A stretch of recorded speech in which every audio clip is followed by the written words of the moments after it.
Today I want to investigate and have a perspective discussion on big tech, why it's treated with such villainy, and why exactly we have this contempt for it in a lot of the online discourse, particularly from both the left and the right in political spheres. So there's a lot to do in America with biased media and fake news and how that's proliferated online.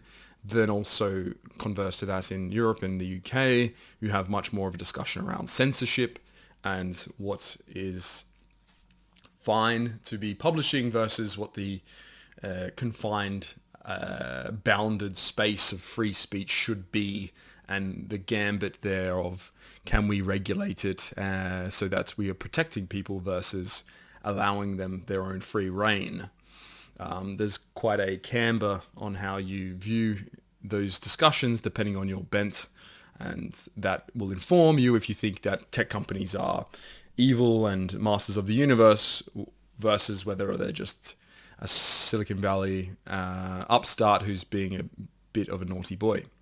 And so I think that maybe presages us into the discussion in that when we think of evil tech companies, we mostly consider very basic in the way we interact with them. So as consumer companies mostly, and that's your Facebook, it's your Google, and it's probably things like Xbox or Windows, or it's your iPhone, and it could be Amazon for e-commerce. These are the very basic platforms. And you can see here that they are not actually typically run only in a small segment, but they have a various amount of business and commercial operations. Facebook's probably here the biggest mono contributor, and that's just through advertising and mostly on its Instagram and Facebook platform, which is sort of a dyadic product around social media versus the other companies which are a bit more diversified and maybe less so Google, but Alphabet I should call it.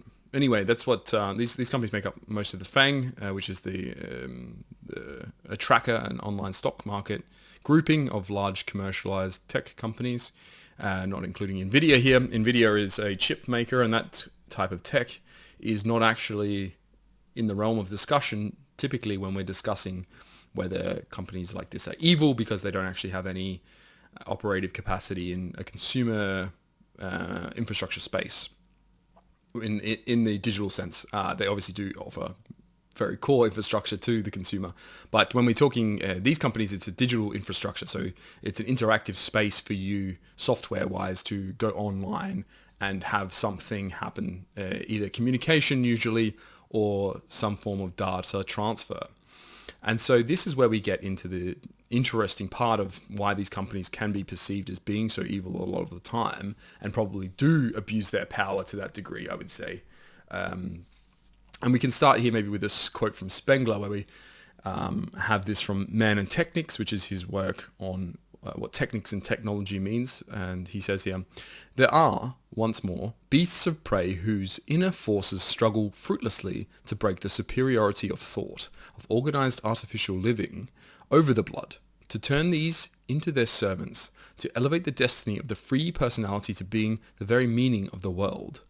A will to power which laughs at all bounds of time and space, which indeed regards the boundless and endless as its specific target, subjects whole continents to itself, eventually embraces the world in the network of its forms of communication and intercourse, and transforms it by the force of its practical energy and the gigantic power of its technical processes.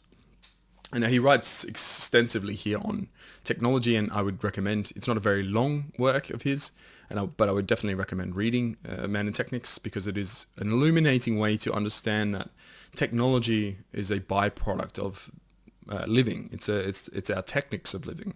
And so we invent things only to make the things we already do easier. We don't invent new ways to do things.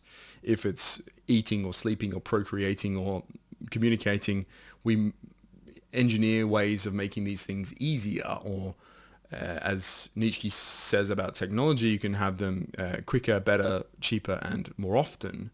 And in this way, that's how we understand technology. And taking it to its more logical conclusion is obviously every element to as I say, our way of lives can be enhanced in those four directions. And so sometimes simultaneously and sometimes mutually exclusively. But we can consider then communication and data, which is our transmission of our own data out into the world, if we want to be very geeky about it, is to say that that's how the monopolization of a lot of these digital infrastructure happens. Everyone wants to be, and this is a network effect, on a certain platform. Facebook became popular because everyone else was going to be on it. And then once you have that, it's very hard for you to switch. There's a high switching cost. And typically there's not that many people who are able to coerce and coax all these people into doing things like that. This is why you have these large performative and desperate attempts to abandon things like Twitter when something Elon does is horrible, and then 2 months later there's a reactivation of their account because their new account on whatever nonsense liberal platform was uninteresting, unengaging, and didn't have any followers. So you do have this boomerang effect from a monopolized platform. And Apple have been very good at doing this with a tie-in of their several products into an Apple universe.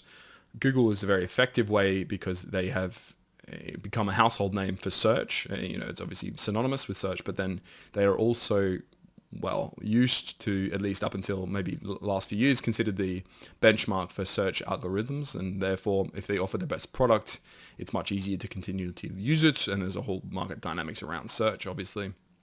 And then going on to Microsoft is probably the most diversified brand you'll see here, and their reach is multifarious into both businesses and in the consumer. But just from the consumer side, obviously we're all familiar with Windows and all the programs there, and Xbox, and then maybe you're familiar with their cloud offering if you have OneDrive, things like that. So these are all ways that they allow us to interact with their own ecosystem and then be sucked in to be quite a static consumer in that way. Amazon as well, obviously having the default e-commerce website and have done for quite a long time now. So in any case, this is how we can kind of think about these companies as their value, their go-to-market, and their product. These are all synergistic in a way that allows them to dominate and monopolize a space. Now, monopolies are very, very good if you're a business who has a monopoly. And so there are natural monopolies, things like energy generators, particularly things like hydro plants, nuclear, anything that has a restriction around its physical being. Obviously toll roads, things like that are all natural monopolies typically. But in business, we have a massive emphasis on competition. We consider it strong and natural in capitalist society. And thus we have what is antitrust laws, and typically we encourage there to be lots of competition. And in the tech space, there actually is very many competitors to all of these products. So even in these five alone, they have a competing cloud storage product. Almost all of them have what is a competing cloud storage.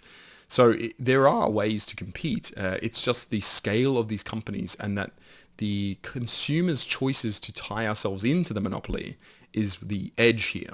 And so it's very hard to bring an antitrust suit to something like Microsoft when it can demonstrate it's being competing against in different various of its businesses, and it's only been able to establish its predominance and its monopoly in, say, operating software in that way. So for my understanding, I think it's best to treat it like this. Now, you can see here what a monopoly means, and this is typically for the supply side. So if you're a supply side monopoly, you're providing a good or an output at a enhanced cost to the market. You can charge rates that aren't able to be charged in a more purely competitive space. And I'll save you the mathematics here, but in general, you can just think of monopolies as being able to be much more around dealing with price elasticity, or at least demand elasticity is their informant of price, in that you're able to charge more or less what you want without having any impact to your demand levels, because if it's a monopolized product, you kind of know who needs it, and you can charge what you want. It's a very predatory practice, and obviously it can go into things like rent seeking, but in general here, we have what is an ironic monopoly effect being applied to businesses on the other side of this. So because Facebook has what is effectively the monopoly on social media, then businesses who want to advertise have to deal with the monopoly effect, and not vice versa. It's not as if they can go anywhere else. So they do have to respect whatever Facebook requires to charge them. And this is obviously good for the consumer in a way, because we are the product, which means we are treated nicer than what is the buyers of Facebook ads, who are probably much maligned by, Facebook's much maligned by them. And this brings then into the consideration on our data and our privacy being of the utmost importance. And so this is where this overstep and overreach becomes paramount. So that's why you see Mark Zuckerberg being depositioned and not indicted, but being brought before Congress, because his company, Facebook, Meta, basically owns so much data about specific people that if you're willing to buy, or like you can sell that data, obviously, and that was what has happened previously, and particularly in political elections, you can buy Facebook ads targeting certain people because you believe them to be swing voters in certain states and places. And so it's extremely valuable data, and there's obviously a massive probity and regulatory requirement around infrastructure for that reason. But because politicians are dilettantes or very Luddites in terms of technology, they're basically moronic. They don't quite understand the depth to what data and AI and these things mean. They only can relate to these things through analogies, and their analogies are built usually on analog products, and ironically, and then they are incapable of maintaining and managing what is, I would say, a safe level of regulatory privacy in data. Now, the EU probably goes too far the other way and tries to overstep, and the American government is. But in general, there's a massive misbalance between the reality of what data can do and who owns what, and then what the usages are. And I think that's where we can find ourselves in this penumbra, where we're not quite sure if they're being evil or they're just being very commercially driven, and we're considering that they're trying to sell everything at all costs, means that we happen to be squished in the middle here and are the ones that are punished by our data being leaked. But once again, it's also up to you individually to interact. You have to give them your data for them to have your data. So probably there's a lot of people to blame for why we are in the state that we are in terms of big evil tech companies abusing their privileges. But I think it's fairly relevant that this was always going to occur. There's no way that this was ever going to be capped in an effective way, because policy and regulations can never front run technology. Technology will always improve at rates much faster and at a clip that has such celerity that AI now is being back regulated like 5 years in its past. And so they're still 5 years behind is basically how that works. And you'll have this effect seen in new technology developments further along. In any case, the American government still treats tech as it does oil and gas companies or its chemical companies, big pharma. These are all very commercial and large enterprises which are dealt very strict regulations around monopolies and oligopolies, because price fixing is obviously very common, particularly around drugs. If you have a patent for drugs, then it becomes quite an easy way to monopolize, and then there needs to be some sort of market mechanism which is introduced to be able to mollify the competitors in a way that says you can still have a generic version of each drug or whatever.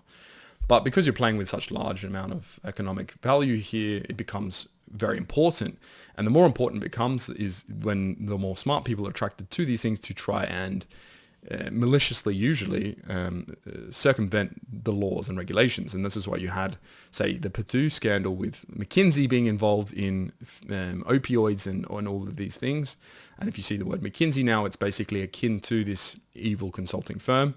Probably warranted. I mean, I would say 90% of their business is just boring consulting slides for some Midwestern automotive company. But in general, all of the scandals seem to also perpetuate to and from McKinsey in some way.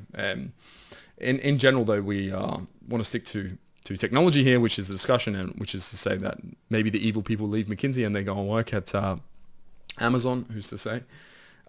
It's also, I think, worth commenting on the fact that we actually don't consider in these conversations other big tech companies like SAP and Oracle, things like Salesforce. I mean, everyone who's used Salesforce will complain about Salesforce because of how utterly garbage it is. And verily, I think you'll be able to echo a lot of these complaints on social media platforms and consider it a shared pain. But in general, these are not the companies we talk about when we talk about evil big tech, because they perform B2B functions, and most of us are not interacting with B2B in a meaningful way for us to be upset about how that's used. I think a good example of where maybe the rule or the exception to the rule here is something like Palantir, where you have what is considered technology that is at the cutting edge of AI, but in a way that maybe makes people feel like they're getting too close to what we would consider a danger zone of applying just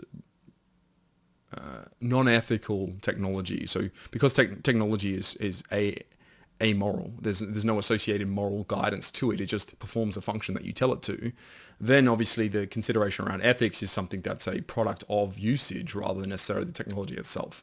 A gun is not necessarily an evil thing, but a gun can be used to do evil deeds. That's the type of logic here with technology, and that's where these companies like Palantir get caught out a little bit. I don't necessarily think they are evil, to be fair, but that's just what you get as impressions from the discussions online in this regard. But it's also a good way to understand how capitalism can influence technology and the application of technology. The current morphological form of technology is basically American. This is how they've envisioned it and how they've combined the government apparatus to operate with commercial companies in the spheres of, in this case, technology. So you get what is to be expected of the American pioneering spirit. There's less considerations for the small little guy, and then profits reign supreme in a lot of ways. You can buy politicians in America very easily, and so why wouldn't you? And obviously that does happen. So it's very easy to see why you can get quite far along this deregulated track, and then when you take a contrasted look at something like the EU, which is overregulated in ways that they're inhibiting growth, you see the balance in the middle somewhere probably. But the biggest concern, I think, is definitely from two sides. And as I said before, the free speech side, it becomes a very hot topic in a lot of ways.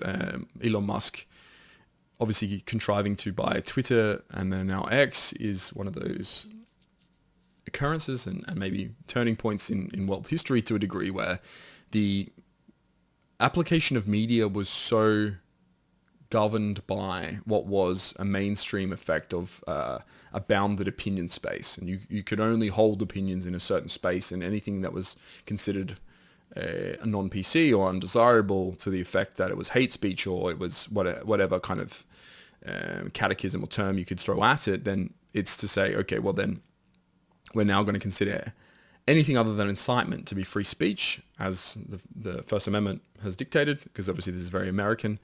There's a lot of speech laws in different countries, and I've covered why the UK has quite horrible speech laws, actually. There's a lot of bills that go into informing what would be terroristic or calls to action that are very weak. But in general, the US has the strongest free speech laws, and the UK probably one of the worst in terms of its interaction with the juridical force. So that's to say, you're more likely to be prosecuted in the UK for things you wouldn't consider anything close to hate speech because of the way that the interpretation of the law works. And the facilitators of this have always been big technology social media platforms, because you have so many people interacting in ways that they never thought possible. It's like I could go to an event and probably be around 2,000 people, but I will not have heard their thoughts on things. I might have said hello and I might have interacted in a small conversation, but you will never get to the level of discourse that you've seen from people online. And anonymity contributes a little bit to this, but I think in general, people are much more willing to comment on broad range of subjects and topics in ways that we never thought or cared to think of. So now we're bombarded with a long and inexhaustible list of opinions on things. And now opinions can cause people to be upset, because if you're thin-skinned, then obviously that's something that you choose to do. And that if you're choosing to be upset, maybe you can position yourself as a victim. And if you're a victim, you get good attention. And this is how we see this cascading effect of blue-haired maniacs being able to basically cajole politicians into introducing dystopian hate speech laws. And this also goes in the way of the big tech companies enabling this. And that's, I think, where we start to think of them as maybe collaborators, if not partisans, if not at least apologists to some positions. And so if you have what is censorship or narrative control dictated by the infrastructure that you're being in, it becomes a problem. So you can go out in the street and the police will be the ones that basically dictate what you can and can't say if you start shouting things in the middle of a central square. But then on a much more personal level, there's no dictatorship around what you can and can't say. The other person can just choose to hang up the phone if they're talking to you or walk away if it's a personal conversation. But online, there's a interesting interacting with the forum in a way that I can come into somewhere unique that I've never been to before and read people's thoughts on some subject. I can read man haters, I can read woman haters, I can read animal abusers, I can read any type of upsetting dialogue or conversations which don't necessarily aren't aimed at me or for me in any way particularly, but because I've seen them, then I can be upset myself around the language used. And that has its own, obviously, dilemma when it comes to, do you allow that to be policed? Is that something that you should do? And obviously, when you have advertising and commercial interests, it's a yes. You want the most amount of safety for your advertisers to be able to spend their money on your platform.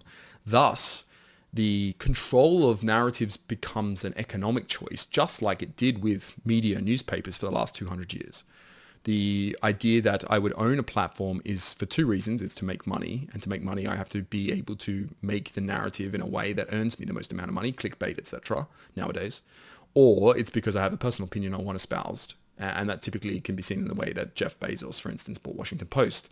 He's now backtracked on exactly what that functional relationship looked like, and he's much more saying you have to now be more bipartisan or at least neutral rather than being so progressive leaning liberal, which was obviously attempting to counteract populist movements like Trump and Brexit and things like this, because obviously the media has a bias and a disposition for what is this say again about rootless urban intellectual, whereby you have effete and either very feminized men and women who are on a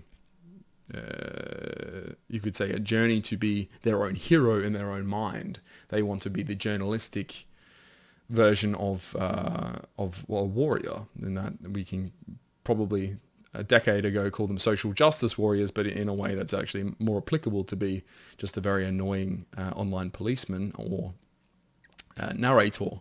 And in that we can then hopefully, I'd say empathize, but you want to be able to fathom exactly why we've gone the direction we have.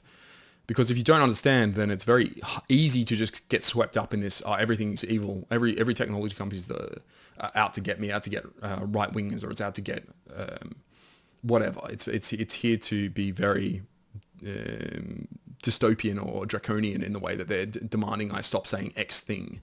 And to a degree, obviously, that there is that, but a lot of it, if it's commercial, is just down to advertisers. So you can thank the fact that you're using a platform which uses advertising as revenue. So in that case, you should pay for a subscription. But obviously, things that are free are more attractive to most people because it's going to be the biggest platform. Is usually the ones that has the least amount of requirement in a fiscal capacity. You don't really want to pay for a forum other than if you're on a really niche topic where it's very useful to have that membership. Because we don't value online spaces as much as we do in person, then obviously the discrepancy between the economics of that makes sense. It's also why newspapers have a hard time having and maintaining subscribers online versus buying a physical paper, even though the news is delivered to you probably at higher quality more often online. It's just we have this attachment to physical reality. And Baudrillard, who is a French philosopher, talks a lot about this in his work on consumerism. He's done quite a lot, I would say, in informing at least a lot of my views on how consumerism becomes its own beast, or it becomes itself a concept rather than just being a function, which is disastrous, obviously, for how we live in this modern age, because everything becomes affectation. There becomes a massive dilution of culture, etc. But that's not for this video. I think it's also important to understand algorithms, and that the reason maybe you're seeing this video alone is probably because you've been induced into clicking on it through an algorithm which has said you've watched X videos by someone similar to me in some way, or on a topic similar to this one. Therefore, I'm going to click the video, and maybe you've made it 24, 25 minutes here, and you've gone, oh yeah, okay, well, I've had enough of this guy, and you click off. But what they are trying to do in algorithms is basically capture your attention, because your attention is the valuable part of the interaction here. An online interaction is only valuable in that, how do I extract the economics out of this person? It becomes very soulless like this, and this is why these big companies have thousands of software engineers who are just soulless creatures trying to maintain the perfect algorithm and clicking rates, and they have all these tiny metrics around what exactly was I looking at for how many seconds, and can we increase that by one? And you can turn into a evil colossus against children like TikTok, as it's been pariahed now by the American government to say that it is the newest evil because it's capturing the attention of all our teenagers in ways that we don't like. That might be actually a fair assumption. I don't care, but in general, there has to be some personal responsibility, I think, from any usage. I think young people should be protected to a degree. Anyone who's deemed not mature enough to experience things, I think definitely has no capacity or circumspection around what they choose to do in a lot of ways. And I think we should definitely steer them in and point them in directions. But I'd be hesitant to doctrinate and force people to do certain things like that. But in general, that's how we can start to think about the technology class. And the technology class is these men, typically men. There are some women, but I think the industry is probably the worst when it comes to men versus women in engineering. And you have what is equivalent to now tech servants. If you're familiar with Warhammer 40,000, they have things called tech priests. And this is the tech class. Basically, you've created men who have intertwined their lives into technology in a way that it becomes indelible or inescapable for them. It is part of who they are as now as technology. They are a coder, and that is a personality, or they are a tech guy, and that's their personality.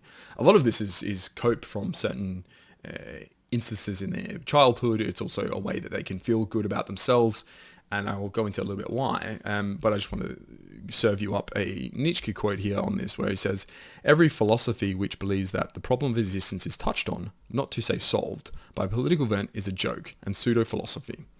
And this is that almost encouragement of technology and media to give us this. This is how we've gone into the last election, at least, and to say, like, yes, you'll be transformed by one election. It's now the worst thing or the best thing to ever have happened to you. But everyone has the existential dread creep back in because most of you are scared of death, and death being the ultimate motivator, it has a very easy way of coercing you into certain thought patterns. This can be motivating, and I don't personally fear death. It's not something that bothers me, but there is a large poll that is oppressing a lot of people around death because it's such a final and landmark event. It is the end in a lot of ways, but you can have obviously beliefs which comfort you and succor you in the way that maybe you feel better, and this is what religion tries to do a lot of. It has a lot of interaction with death, and because of our spirituality tied to life and death in such a intrinsic and I would say beautiful way, but entropic way, then I think that we have a natural relationship to the fear of death and the happiness and the joy of life, the joie de vivre, as you call it. But in general, I think as a bit of a derivation there, we can go back and say that the tech guys who encourage these things, so you'll have been bombarded by all of these things in the media, which is generated by an algorithm. The algorithm is fixed by these tech guys, and these tech guys work on these things as if they were the gods of, you want to say, not even opinion setting, but attention garnering. So most of the guys who work at these companies have jobs related to making sure that people use the platform, and they'll do that in ways that are so finely tuned to the data, and they measure it, and obviously it's a feedback loop here of who will click on what, and how do we sell more, how do we advertise more, how do we encourage all of these things. Then you have a class of men who are paid very, very well to do, and what we would say is perform a function which has very, very little actual value. So it's almost this quite large discrepancy between value derived and given to society at large versus recompense and salary and wages. And as you can see, there's a large influx of capital into these Silicon Valley, particularly Silicon Valley, but also Seattle and other places, companies. And this encourages certain behaviors in the men who make these companies. And as you can see here, these are not necessarily men that we should consider as to be leaders in any functional sense, and this is very much a political sense. I think when you look at these guys and you see a fairly effete or you say nerdy or downtrodden, probably geeky soul will be very nice and say that, then what you're seeing is someone who has the brains for sure, and these are very smart men and women. It's not to say you don't want to detract from their capabilities in any way. It's not to say you don't underestimate any enemy or you don't want to belittle your friends. It's mostly to say you have to understand where the complex of creating these things for the reasons that they do comes from. And it's, and I loathe to say it sometimes, but it comes a lot back to some of the things Jordan Peterson talks about in hierarchy, and he didn't obviously invent that, but he does bash on about it enough to warrant mentioning his name on it. And it's to say hierarchy is very important here because you have an alternate universe here in these tech bubbles whereby you have what are not considered very masculine men be quite high and at the top of a lot of these hierarchies. You have them being worshipped in ways that aren't functional for most societies throughout history. So it is almost for the first time in the world that you have what is almost wizards or tech wizards, we could call them, because they are embodying some more, I don't want to say deformed version of the wizard archetype here, but it is a bastardization of the wizard in a way, and it's communing with a certain, well, sand. We're making sand think, but in the way that they're able to commune with the technology in a way that makes them savants, or we can call them priests, which is what Spengler has called them, and this is, I guess, the irony here that we make futuristic sci-fi versions of what is actually existing archetypes. We have tech priests, and Spengler talks about having tech priests because they're communing with technology in a way that now is without the humanity. It's really communicating to a technology rather than having technology be useful to you in a way that's just functional.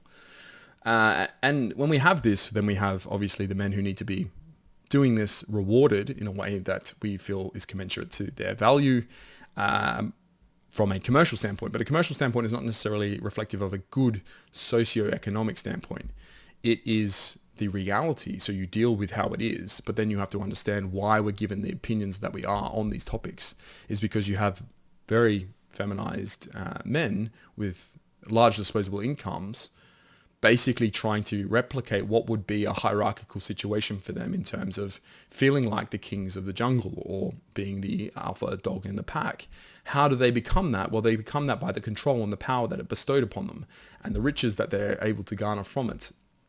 And because of this reason, we do have what is a corruption of the soul in these men. They become evil by nature, more or less forced upon them to counteract their own complexes or their own inabilities. If you were handsome and charismatic and funny and you had a large trust fund when you were born, you wouldn't be a computer programmer 99 times out of 100 or more probably. It is not such that they pick it for the passionate reasons that you would think if you were, as I said, bestowed with more natural gifts, and that comes down to a lot of different reasoning. But this is how we see the outside in perspective of why it feels like a war. Why does it feel like tech companies are waging war on certain ideologies? Why is it to be oppressed by a tech company? What does that mean? And why are we feeling like that? Well, you can sense you're in a war in a lot of ways because you're under fire online and in this cyber reality, because the opinions that you hold and the sway and narrative that you're trying to construct are counter the ambitions and the thoughts and the feelings of the other side, and that's the creator, the builders and the maintainers of the infrastructure. They want the infrastructure to operate in a certain way, first to make them money, but when they have money, then they transplant it and alter it. And as I said before, there's a camber here where they've gone off kilter towards something that's more political than not. And you can't have infrastructure be political. You can't have a hydro plant or a telecommunications network or a road or toll road be political, because then it does not function egalitarian-wise for everybody in the way that it's supposed to. And this is why you are under attack from certain tech companies if you hold certain opinions. This goes for left and right. You can be a dyed-in-the-wool communist and you will be prevented from communicating on certain platforms your opinions. And the way that you express them is policed. And this is very unfortunate, but it is a reality. And this is why they get the villainry aspect, is because when you do hold a position that's considered outside of the norm, the PC, as we still call it, then you become what is, as I said before, a pariah. But you lose all this sense of belonging to the crowd. And I think this is maybe too deep to bring Nietzsche back and thinking you're a lion among the sheep. But you start to feel lost from the herd because you're ostracized in a way from a social platform, which is considered a large cohort or bulk of your peers are on, in a way that you go, okay, well, I no longer feel and act in that way that the mainstream does. And so election time, you've become, and this is very commonly known, I don't want to say I invented this, but you become part of an echo chamber, and then the echo chamber reinforces exactly what you're thinking and feeling to such a degree that Kamala Harris not winning shatters your entire view of reality. And now everyone who was voting for Trump is evil because of the slant that you've been given by what is, I would say, a malicious platform. The platform is engineered by guys on an algorithm to feed you into interacting with it so much that they've completely lost the point of what you're being communicated, the data that's being generated. It's become, I would say, no longer important, but like the data is almost it's almost metadata that we care about, where it's this effect of making sure that we're making them click no matter what. It could be the most grotesque or horrifying things in the world, but if it clicks more, then we're encouraging it. We're going to push it. This is what the algorithm is telling us to do. It's going to earn us money. It's going to make me feel more powerful, and then I can take my revenge against my high school bully. This is how the logic flows, and from a very practical standpoint down to a deep, profoundly unhappy standpoint.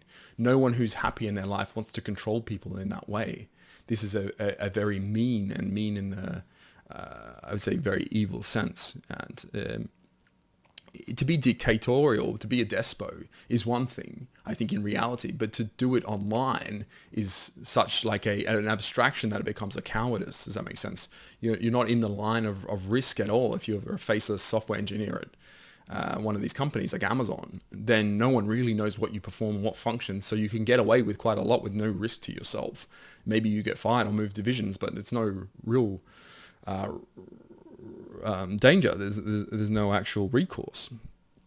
And we can see this, and I can paint an analogy if you still don't quite, I'm sure you do get what I understand, but if you think of how maligned and we call it taking the piss, but how made fun of jocks were, particularly in movies in the 80s and 90s, maybe earlier, but this is because the people who were making the movies had a jealousy, had such a green and envious streak in them around the complexes that they held themselves.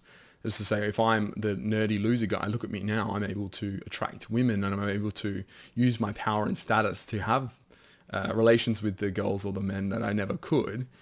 Here's me making fun of them on screen for that reason. And this is how they are able to counteract their complex and flip their hierarchical perception of the reality. Because if we're taking a normal person in a normal atmosphere, then it's a very easy way to sort people in a hierarchical manner. The more stronger, bigger, more masculine, even sometimes smarter or funny or more charming aspects of a man go closer up to the hierarchy. And for the women, obviously, it's a lot dependent on how youthful and how charming they also are, and how good they look, and maybe how tall and elegant they can be, and fashionable, and these sort of things go into that coolness factor that women use as a hierarchical sorting mechanism. And so in general society, that's how it operates. This is how you get those very natural hierarchies. But we've tried to distort and contort them in ways using technology and as a byproduct of technology to such a degree that we've now corrupted the natural essence of this. And in doing so, you've pitted people against each other that would naturally have cooperated, or at least been able to kowtow to a certain level and maybe strive for the next level, you've had to reestablish what your idea of a hierarchy is at all.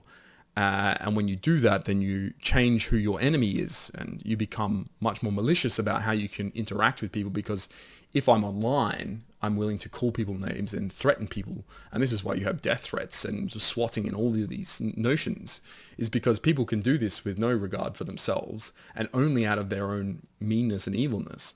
And then if you have these people in positions of power and in the way that they're able to gather, you can see bad people doing bad things.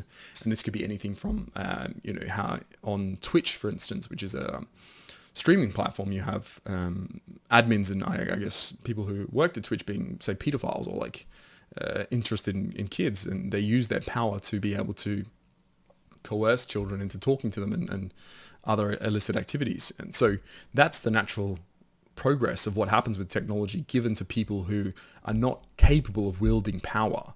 This is the dark side of technology.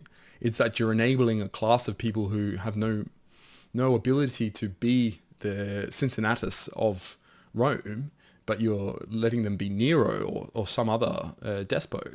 And that becomes a problem when technology enables you, as I said before, to make everything that you do larger, grander, and more apparently interactive. And so I think maybe that's a fine way to sum in that we have a massive problem with monopolies in the tech space because of the way that technology, digital technology and digital online technology, in particular internet technology, does not allow for the neutrality of a space. Even if Musk is saying, oh, it's all for free speech, there's still going to be a camber towards a certain viewpoint, and what's acceptable or not is still defined by someone who's not necessarily having the best interests at heart and is well versed on exactly what legal and illegal and jurisprudence would be. And I think corresponding to that, ethics and in general, what morality, what guidance system you have. Because if you have what is effectively agathococological assumptions, you want to be able to back those up. It has to be something where you've harnessed a certain, I would say, philosophy, but it has to be grounded in something more concrete and more believable in that level. But in general, I think that's hopefully enlightening as to why we feel like, and probably rightly so, a lot of these companies are evil, but it's less of a general evil and a more of a maliciousness as a byproduct of the way that we've gone about commercializing these large entities, and then exactly where you fit on the spectrum of acceptable to unacceptable in due course. Obviously that'll shift in the Overton window and things like that, but in general there is a middle ground that once you step outside, you are what is effectively an enemy of the digital state.